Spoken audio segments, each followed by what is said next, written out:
I got loads of questions on the Zhiyun Smooth 4 review and a lot of reoccurring questions, so I thought rather than comment away, which I've been trying to do as much as I can, I would just answer all of the common questions about the Smooth 4.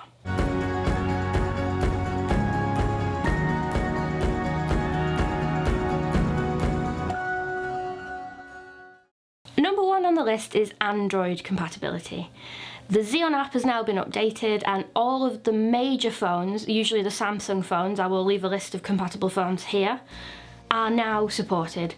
This list will get bigger and more comprehensive as time goes on. You've got to remember, I don't think this is properly even out yet, so the fact that we have so much compatibility so far is wonderful. Just to prove this, here is some footage of the app running happily and merrily on my Note 8, and it works a treat. Number two on the list was Filmic Pro Compatibility. Some of the DJI gimbals have native compatibility with the Filmic Pro app, which is really popular for mobile filmmakers. Zhiyun really needed to get into this game, and I'm really happy to report that there is now some communication between the two products and it's in the works. It's not here yet, but compatibility with Filmic Pro should be on the horizon, and I'm really excited for that. If you can get the follow focus wheel to work, and even just the record button to work, it will make the workflow so much better because Filmic Pro is superb. Next is GoPro compatibility. While it isn't an official feature of the Smooth 4, you can mount a GoPro to it. However, because you don't get the full 360-degree movement like you do with the Smooth Q, you cannot have the buttons facing you when the GoPro is facing out, unless you buy an adapter.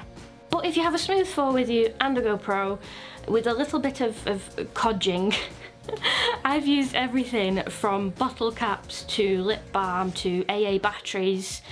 Anything just to fill in the gap and keep it secure, you're fine. It will work.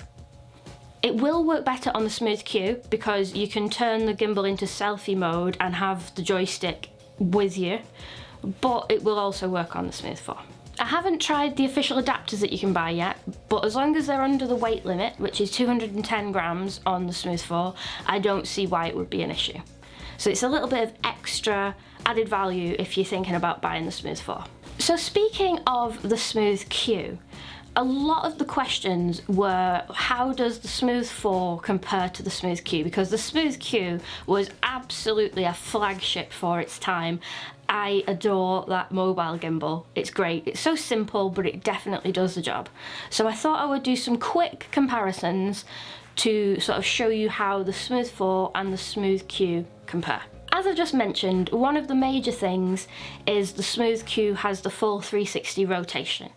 This means when you turn it into selfie mode, the camera will turn as opposed to just switching the camera on your phone. And it makes GoPro compatibility a lot easier as well.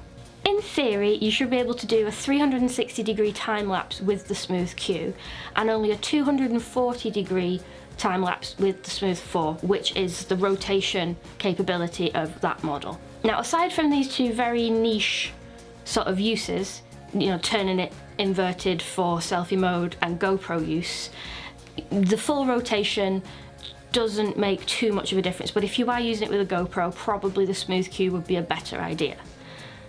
Where the limited motion is a benefit for the Smooth 4 is you can clip it down and keep it much more stable when you're moving with the gimbal, whereas the 360 motion on the Smooth Q means you can't clip it down and it always spins. Pros and cons, pros and cons. The other comparison between the Smooth 4 and the Smooth Q is the joystick. The Smooth Q has a joystick, so when you're tilting up and down, you can use the joystick rather than moving the gimbal physically. Honestly, when I first found out that the Smooth 4 didn't have a joystick, I was a bit concerned about it, but after having used it extensively, I do not miss the joystick at all, and I find you can get more accurate tilts by moving the gimbal because sometimes the joystick is too fast and you have to faff about going into the app to slow it down, and sometimes it's more trouble than it's worth, the joystick. So if that was a concern for you, don't let that put you off the Smooth 4. Another question surrounding the joystick was, how do you do motion time lapses if you don't have a joystick? Because you can't physically move the gimbal because it's usually on a tripod. The simple answer is it's designed to be moved manually with your hands. So it's really, really simple, even more simple than the joystick, to set the motion time lapses up on the Smooth 4. Price-wise, they're very similar. The Smooth Q is £99 at the moment, and the Smooth 4 is £129. Payload capacity-wise, they're also very similar. 200 grams on the Smooth Q versus 210 on the Smooth 4. And size-wise, there is a little bit of a difference, and they both have pros and cons with that. The Smooth 4 is bigger, but has much more manual features and buttons, as I've gone through in previous videos. You have your follow focus, you have your flash button, you have all kinds of sort of physical, tactile ways to use that gimbal. The Smooth Q is very minimal, with basically just a joystick and your record button and then a little bit of a zoom button, but not the same sort of thing, and it's much smaller. So size versus features depends on what you're using it for, to which would be better. So I hope that that clears up some of the differences between the Smooth Q and the Smooth 4 and answers some of your questions about the Smooth 4. It's a really exciting product, and I'm so happy to have had hands-on experience with it before it was properly released. So as always, if you have any more questions, do let me know.